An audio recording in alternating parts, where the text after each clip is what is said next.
I guess there seems to be, and I was just using animals as an example, although we all have different things we agree and disagree on, political, this, that, and the other thing, there always seems to be some, I think there's some underpinnings that most people would agree are right ways of doing things and wrong ways.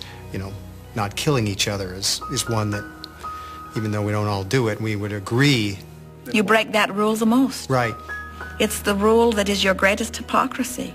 You speak it, but you do not live it. No. But is that not a right and a wrong? That it is wrong to kill each other, period? If that is true, then at the basis of that belief must be that it is wrong to experience death, which must mean that it is wrong to be the eternal being that you are. In other words, it is from an awkward footing that all of these rights and wrongs have been determined, you see. Mm-hmm. There just are not giant right and wrongs in the sky. Right.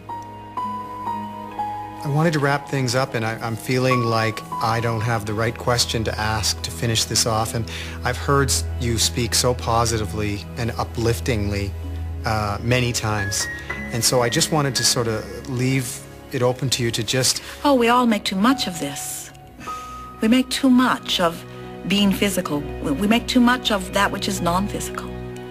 You came forth into this time-space reality intending to have a glorious life experience, and left to your own devices you would. In other words, you are born seeking joy. You are born knowing that you're supposed to feel joyful.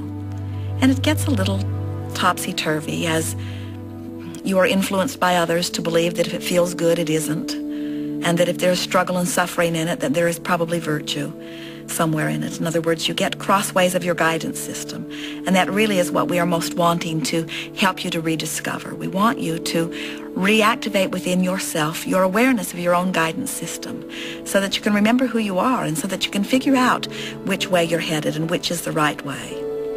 There is not one right answer, but there is certainly guidance coming forth from your broader perspective that would let you find the path to that which you are about, you see. You didn't all come intending to live exactly identical lives. You came forth to live diversity and variance and difference and to stimulate within one another variety and desire. You came forth to live in joy, and anything that is a departure from that is off your path.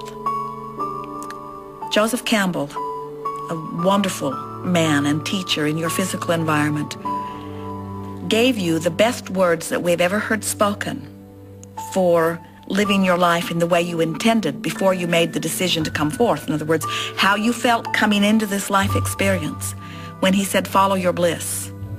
If you will follow your bliss, if you will reach for the thoughts and the words and the actions that feel good while you're thinking them or speaking them or contemplating them or doing them, then you will be the being that you came forth to be. But what we notice as we see someone in despair or even in anger, sometimes they can't even get a whiff of bliss.